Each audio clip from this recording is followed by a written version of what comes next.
흔히 친문 586으로 분류되는 김종민 의원이 586 용태론을 주장하자 이재명 후보의 최측근으로 분류되는 이른바 7인회도 오늘 백의종군을 선언했습니다. 더불어민주당 김종민 의원에게 직접 들어보겠습니다.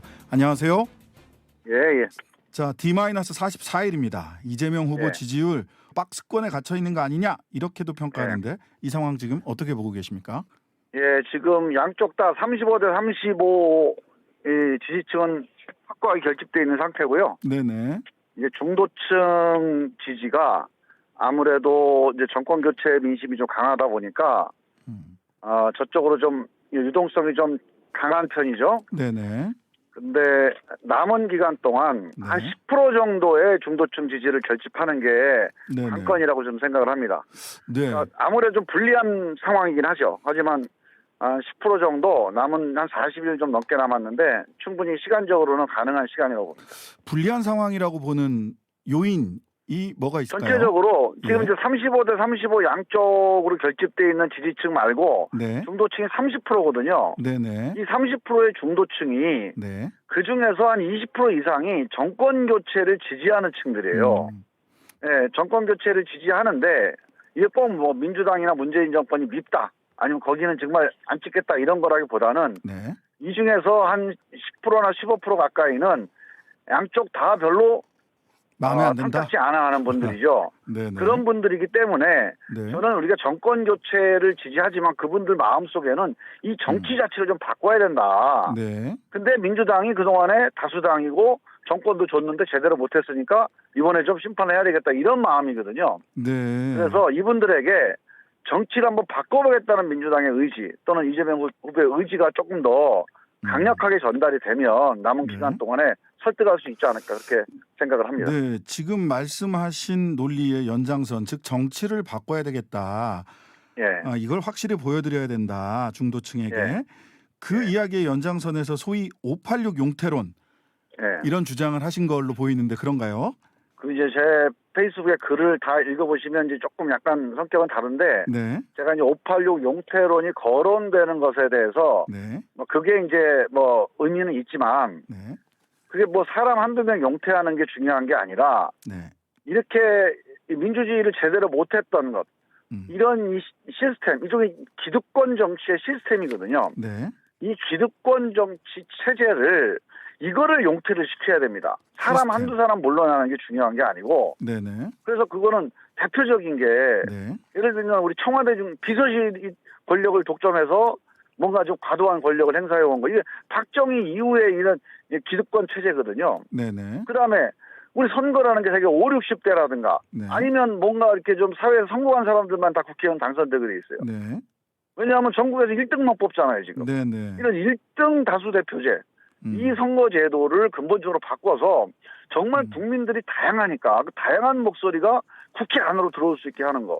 네. 사실 이거 하려면 국회의원들 자기 기득권을 내려놔야 돼요. 네네. 사실 이런 식의 어떤 이 시스템을 용퇴시키는 게 중요하지. 뭐 사람 한두 명이 뭐 임명직을 안 하겠다. 뭐 그건 의미는 있습니다만 네. 거기서 그치면 안 된다는 거죠. 예. 그런데 이제 기득권 정치의 시스템과 제도를 용퇴시켜야 된다. 근데 이제 국민들이 바라보기에는 지금 44일 남은 대선이 44일 남은 지금의 시점에서 국민들이 바라보기에는 시스템을 바꾸는 건 어렵고 사람이 기득권을 내려놓는 것, 소위 586이라고 기득권이라고 지칭되는 586들이 기득권을 내려놓는 모습은 훨씬 더 감각적으로 쉽게 다가올 거란 말이죠. 저는 뭐 그거는 이제 그 자꾸 그렇게 이제 생각을 하니까 그런 거고 네. 기득권을 내려놓는 방식이 두 가지예요. 개인이 그냥 난 안 하겠다 이렇게 내려놓는 방식도 있지만 네네. 이 제도에 대한 우리의 그 기득권이라든가 아니면 우리의 이익이라든가 이걸 내려놓겠다. 네네. 이것도 이게 왜 국민에 전달이 안 됩니까? 네, 전달이 충분히 될 이런 거다. 선언을 하고 이런 결단을 하면 사실은 이게 우리 네. 중도층 한 20, 30% 되는 분들은 네네. 이 정치에 대해서 특히 양쪽이 서로 어떻게 보면 적대적으로 공생하는 이런 대결 정치에 대해서 네. 사실 이 정치를 사실 불신하고 있거나 여기에 불만이 있는 거예요. 네. 그래서 저는 이제 양쪽이 정말로 이 중도층 민심에 대해서 적대적인 이런 대결 정치를 그만하고 또 국민 통합의 정치를 하겠다, 기득권을 내려놓겠다, 이 진정성을 얼마나 보이느냐, 그 네. 제도 개혁에 대한 의지를 얼마나 단호하게 보이느냐, 네. 이런 것들이 저는 중도층에게 충분히 경쟁력이 있다 또는 설득력이 있다 저는 그렇게 봅니다. 네네. 즉 그 오늘 7인회 소위 이재명 후보의 최측근으로 분류되는 7인회에서 임명직 네. 안 맡겠다 이렇게 얘기를 네. 했단 말이죠. 의미는 있지만 이걸 정치개혁이나 기득권 내려놓기로 국민들이 바라볼 거냐 여기는 좀 의문이 제기되기도 하거든요. 어떻습니까?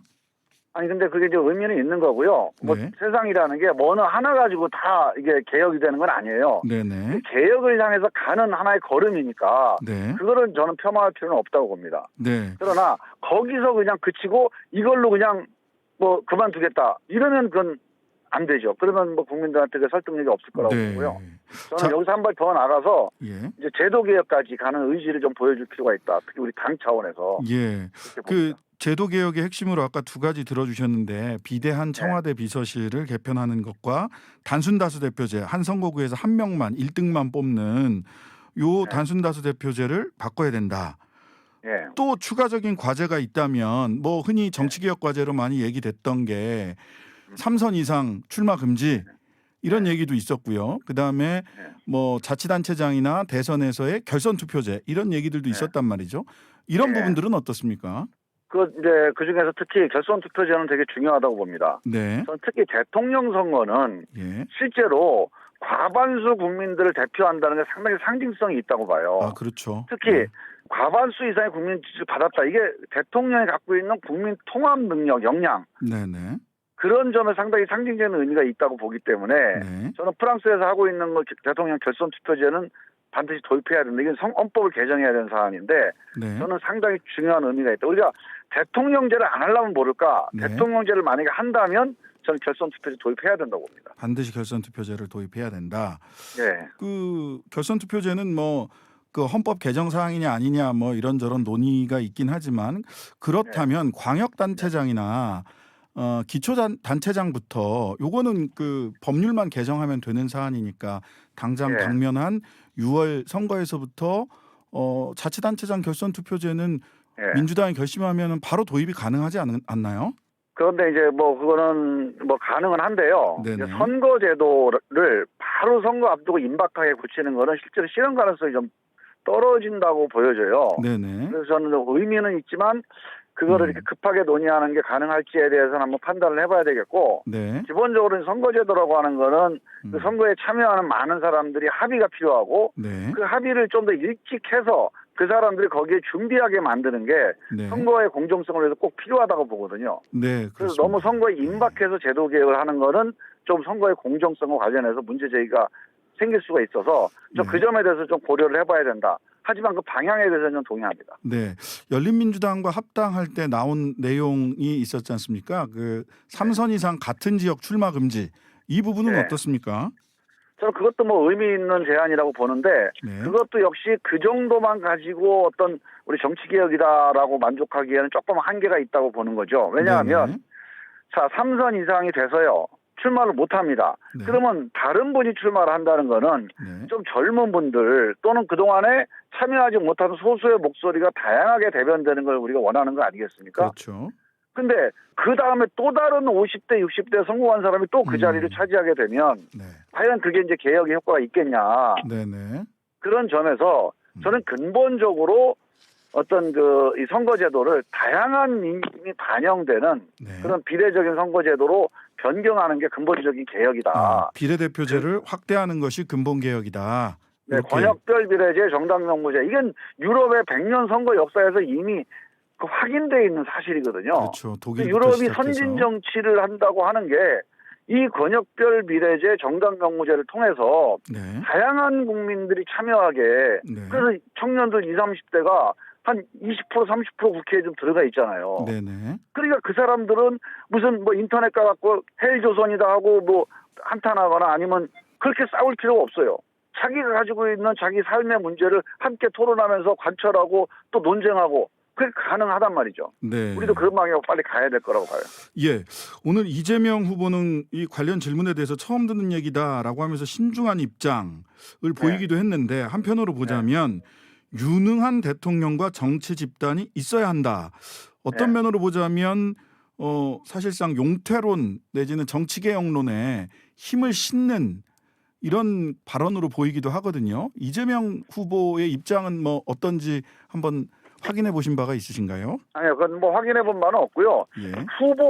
후보는 기본적으로 대통령 후보 아닙니까? 네네. 대통령 후보가 이제 당내에서 뭐 정치인들의 어떤 진퇴 문제를 네. 거론하는 거는 저는 뭐 조심스럽겠죠. 네. 그래서 뭐 후보가 그런 입장을 공개적으로 낼 거라고는 보지 않고 네. 뭐 유능한 이제 정치 집단이 필요하다는 게 뭐 새로운 집단이 필요하다는 의미도 있을 수도 있지만 네. 또 그동안에 경험 있는 이제 집단이 필요하다는 의미도 있을 수 있으니까 네. 어느 한쪽으로 저희가 이제 뭐 일방적으로 해석하기는 좀 어려울 것 같고요. 네. 저는 뭐 이 대통령 후보한테 이런 문제에 대해서 뭐 입장을 밝혀라든가 아니면 네. 그 입장을 뭔가 중심으로 해서 어떤 판단하는 거는 별로 안 맞을 것 같아요. 그건 이건 당내 의원들이 네네. 논의해서 정치를 어떻게 바꿀 건지 네. 이 신진대사 시스템을 어떻게 만들 건지 이런 제도 개혁 논의를 집중하는 게 좀 필요하다고 봅니다. 당이 주도적으로 기득권을 내려놓는 제도 개혁안을 마련을 해야 된다.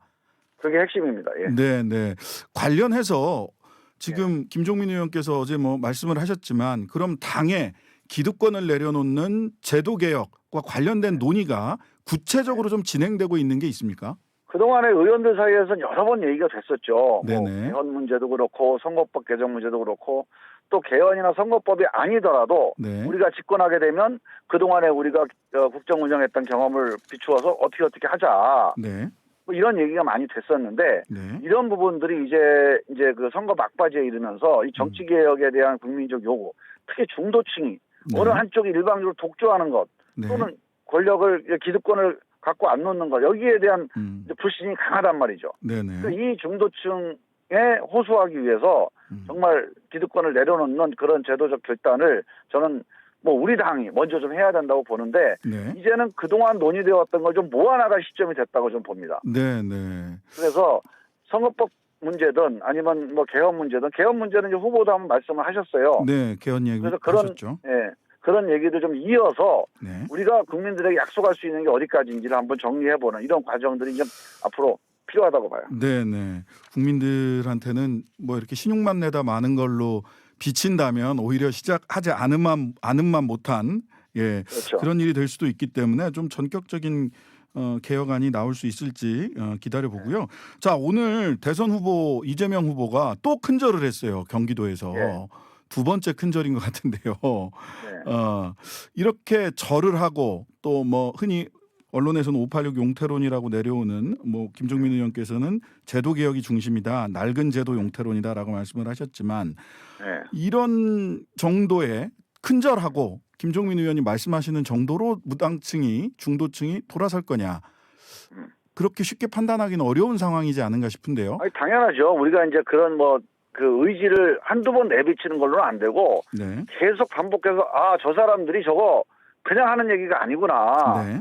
정말 집권하면 네. 바뀌겠구나. 네. 이게 지금 나머지 40일 동안에 이게 전달돼야 의미가 있는 겁니다. 네. 그게 전달 안 되고 그냥 한두 번 해보고 말면 의미가 없죠. 네. 그래서 저는 이 문제는 정말로 우리가 그러니까 이 박빙 선거이기 때문에 네. 우리도 절박한 마음, 단순히 승리가 아니고 네. 사실 선거에서 이기는 게 끝이 아니잖아요. 네네. 선거를 이겨서 좋은 정치를 해줘야 되는데 네. 좋은 정치를 할 수 있는 그런 시스템과 제도를 어떻게 만들지 여기에 대해서 정말 국민들에게 저 사람들이 정말 뭔가 좀 돌이키는구나. 네. 뭔가 변화되겠구나. 이런 신뢰를 주는 게 핵심이라고 보는데요. 저는 계속 좀 필요하다. 계속 네. 좀 주장을 할 생각입니다. 네네. 기득권을 내려놓는 절박한 마음이 국민들에게 전달이 될지 지켜보도록 하겠습니다. 예, 김종민 더불어민주당 의원이었습니다. 오늘 말씀 감사합니다. 예, 감사합니다.